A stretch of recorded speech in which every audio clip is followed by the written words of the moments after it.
Hello and welcome to Your County. I'm your host, Lynn Turner Fitzgerald. Joining me, Wyeth Friday. I'm going to let you give us your title because it's so long. And Anna Vickers with City County Planning. Thanks for being here. Anna, you are the program manager. Yeah, I'm the division manager for the City County Planning Division. Okay. And Wyeth? Yeah, and I'm the Planning and Community Services Department Director, and planning is a component of that department. How large are your business cards? Yeah. Yeah, okay. It's a long, yeah. Well, and there's something big coming up for the community to participate in, and this really is huge. This is Billings 2045. Mm-hmm. So we're looking at 20 years in the future of Billings. Tell me about the event, Anna. Yes, so we have a community planning week that's scheduled that we would love for everyone to attend. Okay. All of the events are intentionally at different times. We're trying to schedule around lunch times or after people get off of work. Good. We're doing it in a variety of different spots throughout the city. The intent is to have the same information at each one, so you don't need to attend every single meeting. Oh. Just one of the meetings within them would be great. While we're at the meetings, we'll be talking about the community plan, the way that land use is going to be designed for the city going 20 years into the future. Wow, it's a big crystal ball. Has it always been this way, Wyeth? Do you always plan 20 years out? Well, so interestingly, to some extent, yes. However, we're operating now under new state law that was put into place in 2023. The legislature basically laid out for us a new approach, and it's more there's more components to it, and it's also more specific in terms of issues like housing, transportation, economic development, compared to when we used to do what many people may be familiar with, growth policy, that term. Mm-hmm. The city's done growth policies.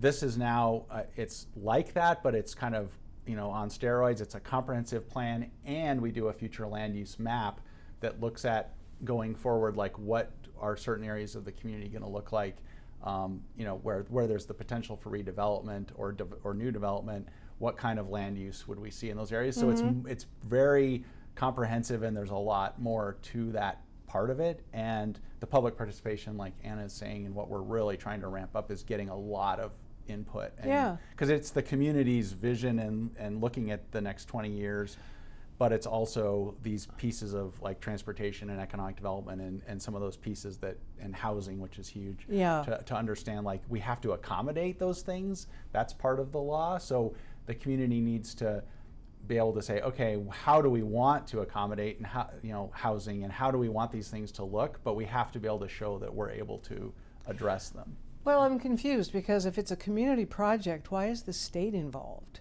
And why are they dictating how it's done? Right. Well, so yeah. So the legislative, great yeah. So basically, what had been happening before 2023 for quite a few years is our land use laws in Montana have for the most part, have not been updated or changed for decades, and so people were experiencing challenges with those processes. Whether it was on the staff side, what we do every day, trying to interpret those regulations, trying to apply them properly, try to adjust as technology and things were advancing, mm-hmm. but also on the developer side, things where they would get hung up on a process, or it was less predictable and there was lack of consistency. And I would say that you're looking at it at the state level. So in Billings, we've had pretty successful development processes, and we've had very good relationships overall with the development community. But across the state, that hasn't always and isn't necessarily the case. But mm-hmm. so part of this was, how can we do something statewide to improve the regulations and the processes, and have everyone kind of on the same page? Okay, everybody. Okay, so the process of changing the use designated for a land, I'm not using the proper terminology. What am I talking about there? So I can let Wyeth chime in here, ahead, but yeah. Changing the use or designating the land as use would be a place type within our plan.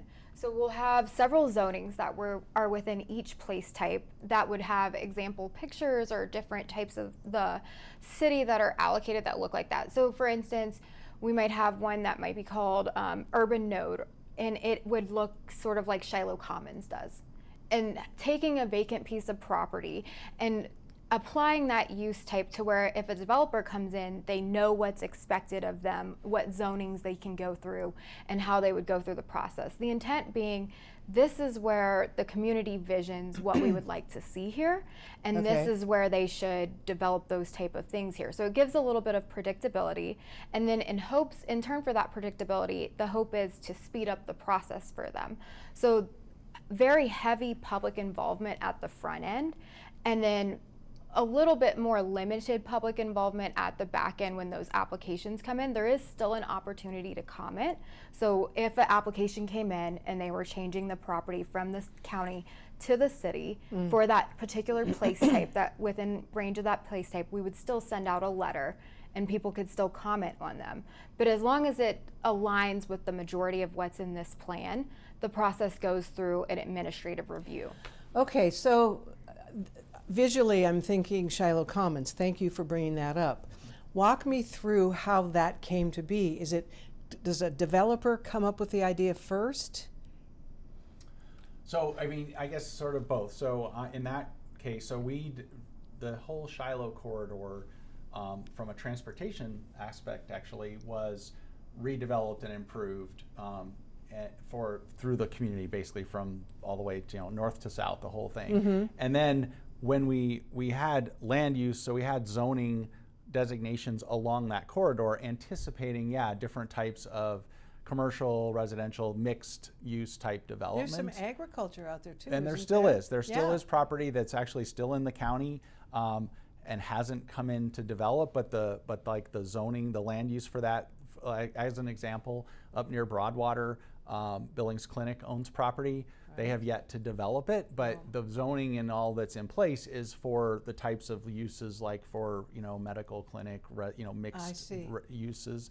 And so what happened with Shiloh Commons was similar, where the corridor was reconstructed. We had the different land use types, and that developer said, "Hey, this looks like this would be a good fit for this. It's a high, a busy corridor, but it's in a really good spot in the community. So residential, but also some commercial, where people are going to be both the people that live there are using that commercial, people are coming to eat restaurants and stuff. Yeah. So that was a great fit for that type of area at a major intersection like that. So that is a good illustration, I think, of kind of what we're trying to do going forward now too, to give the community and people a sense of, okay, these are the kind of things that could be built in this area. So in advance, and you have some level of understanding of that, and you can weigh in now and say, okay, that makes sense, or gosh, I don't know if that really is a good fit, and then we can try to work through that.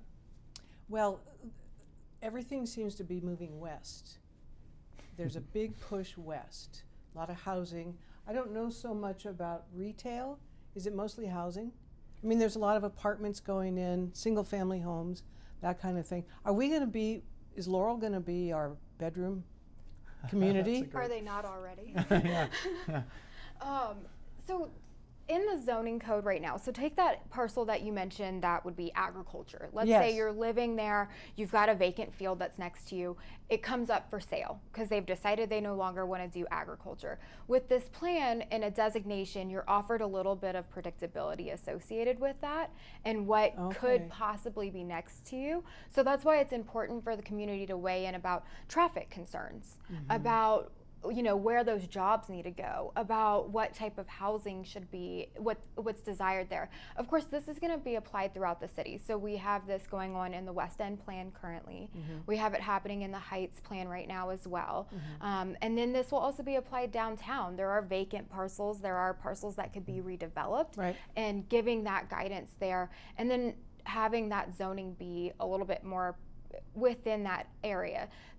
To your initial question about whether or not there is commercial that's in the area, our zoning standards will stay the same for the most part. We'll have to reevaluate some parts of it as we get input from the community. But right now we have what's called a planned neighborhood development. So the vacant parcel, it comes in, if it's over 10 acres, there is a requirement of different types of zoning that a developer would pick from. So 3 different types, part of it being public, so for parks or open space. maybe one of them might be residential, one of them might be a neighborhood office type of zoning that could allow for a coffee shop. You sometimes see them have the corridor or the bigger box store incorporated. So there's 2 or 3 different types of P&Ds. So the intention is to not just have a stagnant type of zoning, to see a mix of different development. Okay. Whether or not they're being billed might be a different conversation. Oh, okay. Well, and timing, yeah, we're for going to sure. get to your events here in a minute, but now you just brought something else up, and that is empty box stores. Does that impact your office? Do you have any sway on their future use, or is that strictly private? Well, I guess for the most part, I mean, so wherever those are located, and they have the current, the zoning is in place for that property, unless the owner wanted to come in and change to something else. So we're more involved in when they have the vacant building, that there's different ideas of how to redevelop or fill it. Well, I heard Costco is going to be a pickleball court. Well, I've heard that. There's been different. That's one of the scenarios that we've heard as well. There's been different developers like looking at different ways for that specific site, like how to fill it, how to do that. I think a great example from the past. So I guess just to answer your question, a lot of it's driven by the owner or the developer, but they come in and then we talk through the different scenarios of what they could do.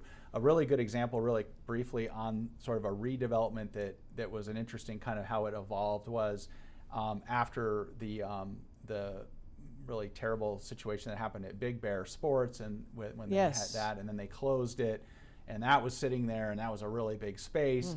There was some different, like, well, can we fill it with one business or multiple? And so they ended up coming in with that scenario of being able to break it into multiple pieces, and you've got the Sierra Trading Post, and you've got Petco, and so they were able to kind of re-envision how that could work. So we kind of, that's kind of the process. I guess that's a one where they kind of went through a couple different scenarios and then came up with, okay, the best, we can break this up and actually get 3 businesses in there instead of just one. And so that tends to be how those big vacant, big box spaces get looked at. And I think nowadays it is difficult in some of those to come in and just fill it with one new business, because a lot of businesses There's only one Costco. Right, and the brick and mortar, we still have, and Billings still has a lot of brick and mortar, businesses versus, obviously there's a lot of stuff going on online and people shop that way, but we still have a lot of people that come to shop in the city, and so I think that's where we get to see some of those larger, like Toys R Us turned into a big, Planet Fitness, which worked for that size scale of use, but there might be a situation where you'd say, something that big, we need to have 2 or 3 businesses in there. Like, it's just too large now. It's the trend of that large commercial, store in some cases has changed. Well, now we were talking about things moving west. How does that impact people in the eastern part of the city, the Heights specifically? I mean, businesses and. I think the desire is to have good, healthy development in all parts of the city. Okay. And I think that's the intent of this plan, or that would be the way that Wyeth and I see it, is we would like to see a thriving city everywhere for everyone. That includes the south side, those on the airline, or by the airport, sorry, I apologize. I was gonna say Inner Belt Loop, but it's not the official name of it. The West End, downtown, we would like to see it thrive everywhere. And that's why we're trying to go and meet people in their area. Having some meetings on the West End, having a meeting or 2 downtown, having a meeting or 2 in the Heights. We're attending the Southside Task Force to present to them as well. We want to hear about what you want to see in your area, because in this grand scheme of things, we all live here. We're all neighbors to each other in the sense that we all belong to Billings. And when everywhere thrives, I think that's what's important. So we want to make it all look great. Well, it struck me as you two were talking about the vast amount of territory your jobs cover. It really does impact people on a human, personal level, doesn't it? Absolutely. I mean, to Wyeth's earlier point, like Billings is a regional hub for all of the smaller cities around Right. here. And I think when we as a community try to look at this plan in the sense of like, how can we all grow? How can we all envision together? That would be a successful plan to me. Okay, so we have, let's start with the first one, and that's at Rose Park Elementary School. Tell me the date on that. Is that the 17th? That is the 17th. It's at 5:30 is what time it starts. Okay. You don't have to be there exactly at 5. You can come anytime between 5:30 and 7. We will be there. There will be people there for you to talk to. It's just work right through the room, talk to people, write down concerns, have a conversation with us. It's not a meeting per se. It's more of just a Open casual house. open house. Absolutely. Okay. There will be okay. a brief presentation, but if you miss it, we are happy to give you the cliff notes or talk to you specifically about it. It's just going to be the same as the type of conversation we're having right here, just a short Right. explanation. And it will not hurt to be late, I promise you. Okay. Yeah. Then you have your next one. This is day after day, right? So the Correct. 18th at MSU Billings. I don't have a time for that. Oh, goodness. It's on our Billings2045.com Right, website. okay. I don't have them all memorized. I think we tried to stagger them. There's some that start at 11, some that start at 12, one that starts at 1. We're trying to figure out, or the just midday, a midday Yeah. point where somebody can take 10 to 15 minutes away at their lunchtime or not really miss a ton of work, but still get involved and hear what's going on and give us some comment and some input. That's the entire intent. And all of our times, the locations, the addresses, everything is on Billings2045.com. Okay, okay. Then I'll just quickly go through the rest of them. The next day would be the Oasis Water Park. That's in Billings Heights. The Career Center is the following day. And then Interim Planning Commission I got off of your, and then Southside Task Force. That's correct. Yeah, and the interim plan. So one of the what we did during this week. So we have there's an interim planning commission, and to try to be as brief as I can. So with this new laws that passed, one of the things that needed to be accomplished was the city needed to have a planning commission that was the basically kind of sounding board and kind of facilitator of, as we're doing this process and information and like the draft documents are coming in and we're able to, and the comments from the public, that commission is getting to hear all that, getting to sort of synthesize it, ask questions and such, and then they're going to ultimately make recommendations to the city council on action items next spring. And so what we ended up, that commission has been meeting as needed so far, and that's why it's the interim. We'll have them be interim until everything gets adopted next year, and then the city will put in place a permanent planning commission that then will continue to sort of monitor things going forward. But we have that meeting on that Thursday at around in the early It's at afternoon, 1 o'clock, I believe. Yeah, and we've decided just since they're going to meet, we're going to have that be a public opportunity also for people to come and participate, and they'll be there as well because it's their How does meeting. the Planning Commission then work and coordinate with your offices? So yeah, so we support that commission, so Okay. we're facilitating that with them. So Anna and I and staff are setting up, in terms of bringing information to them, conducting their meetings, making sure all that information is public and accessible, and that's on the website as we both from 2045, and then also they have their own, there's a planning commission site, but all of that really is Billings2045.com, and then we're sharing that stuff so that we're helping that commission meet. So like they've had several meetings. They had to get sort of set up. We have a consultant team that's helping us. They presented information to the consultant team presented to them as well. And then they're getting updates and information as we go through the process. And so that meeting is both to give them an update on where things are at, but also to invite the public to basically provide input as well at the same time. Well, these are big picture questions, and as an average citizen homeowner, I wouldn't know how to prepare what to ask for. Give me some ideas. What does the average person, what do you want them to bring to the meeting? I don't think there is a right or wrong answer for what you can bring to the meeting. Okay. Your expertise is important in the sense that you know where you live, you know what the issues are with where you live, what you like, what you dislike with where you drive, the routes that you go for school, dropping your kids off. All of those things are important. So just your basic observations of what you see throughout the community, of what you like or don't like, that's around you is all that we need. There's nothing you need to prepare or write down. Just coming and telling us, I see this intersection, or I see this daycare, and I really like this coffee shop, and I think we are missing this coffee shop here, or I think we need another daycare here. Those are the types of insights that we're looking for. It doesn't have to be written down with your bullet point list, but it can be. That's also acceptable too. Whatever works for you. I mean, all the technology changes that we're going to see in 20 years. And I mean, we may not even be driving cars in 20 years. We might all just have hovercrafts or something. I don't know. I'm crossing my fingers. We'll see. Me too. Interesting. Okay. So if people, one of the big concerns I know across the entire state of Montana and in many communities is affordable housing. Will that be addressed in any of these conversations?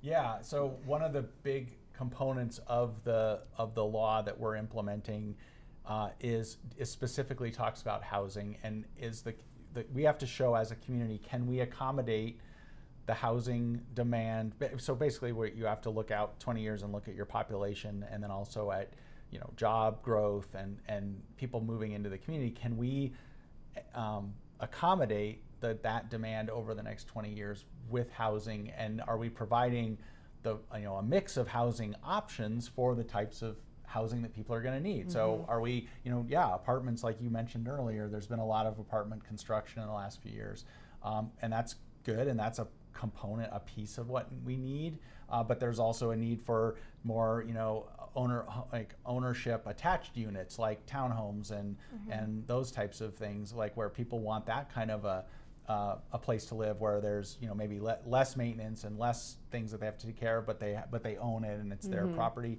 And then detached housing like we have now, single family homes and things like that. And so looking across, like, are we able to meet those different demands, and can we show that we're going to be able to do that with? How do you even predict the demand? That's right. No, there's a bunch of analysis and pieces. We have one of our consultants is an economic analysis specialist, so they do these types of plans and the projections associated with the jobs necessary, the rooftops necessary to support the commercial, the growth rate, and then looking at that historically as well as how things have changed in the community, and they do a projection associated with that, and that's how we base a lot of what's going to happen within the housetop side. And one thing to add to that I think that Anna mentioned earlier, but that's really fascinating with Billings, is because we are also a regional hub for services, medical, commercial, shopping, retail, some government services. That's even part, like this consulting group is also having to look at it from that standpoint, because in some communities, like if we were a bedroom community to say a Denver or something really close, that would change a lot the kind of calculus, especially on some of the commercial demand in the future, because you might say, well, it's going to be less because we're next to this huge urban hub, and so there's all these things that are sort of already there and available to the people that are living here. Well, in Billings, no, we're kind of it for hundreds of miles, and so that continues to play into kind of how we develop and the kind of demand we might see for like commercial or office and stuff. It might actually be a little different than in some parts of the country. So that's another piece of what we're asking them to look at for us to figure out, what we want to be as accurate as we can because of how Billings kind of functions. So I visited Bozeman recently, and they have very different zoning rules, don't they? I mean, it's like a hipster Whoville. Everything kind of looks alike. I don't know all the details of and they actually have some challenges with limitation with their downtown and like growth area and then existing what's already built. So I think they are wrestling somewhat with that kind of they're doing a lot of vertical, multi-story, type of development. I think partly because of how they're trying to navigate that. But yeah, it's definitely a different environment from that standpoint. And then costs, property values there are extremely high. I know. Comparatively to here, and so that's making it I don't know if challenging. this is accurate, but I had heard not long ago that Bozeman was the fastest growing city in the country. Now I can't back that up, and I don't even remember where I heard it, but I thought, yeah, that makes sense. Yeah, Many cars. Yeah, they're right up there. I don't know the exact numbers, but it's a lot of activity there. Missoula, we're seeing. I mean, Billings, Bozeman, Missoula. I guess in terms of when you look at both kind of housing costs and that and size, how the communities are growing. Right. Those are kind of all. There's a lot. Not that there's not stuff going on in Helena and Great Falls, but I think there's a lot of those three communities. There's a lot of attention there. We've only got a few minutes left, and I Yeah. wanted to address or ask about environmental questions in future planning. How big a portion is that? That's a state required portion associated with this. So we are regulated to look at any constraints associated with the environment. So the rivers, the rim rocks, those items would be looked at, floodplain areas, and those regulations will continue to exist. Anytime somebody builds, we will continue to always follow what FEMA mandates or what how geotechnical reports come back for building on something. Those will still continue to happen. This is just the plan itself is to try to look at a broader perspective if every building condition was completely perfect on every single property.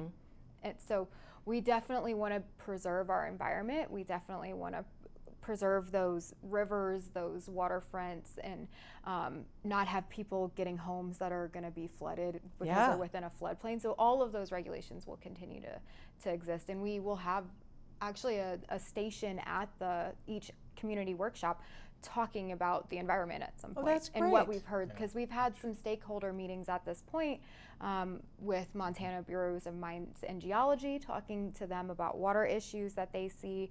We've talked to Department of Emergency Services. We've met with probably 100 different key stakeholders or agencies already, and this will be kind of showing what we've learned, but also getting community input. All right. Well, there's a lot to take in, and there's a lot to participate in and everything is on the website. It gives specific times, dates, places. It's all happening in 1 week. And then will there be sort of cliff notes at the end of all these meetings to explain to the public what you took in, what you heard? Absolutely. This will not be the last time you hear from us, nor the last time that we would like you to get some input. There's also a contact us page on the website. You can sign up for updates associated with the plan or send us an email with your comments if you can't make it to any of the meetings and happen to be out of town or the times don't work too. Sounds good. Yeah. I want to thank both of you for being here. We will have you back. All right. Because I Thank want to you. hear what you heard. Yeah, thank you so much. Thanks so much. And thanks for joining us on New York County. We'll see you next time.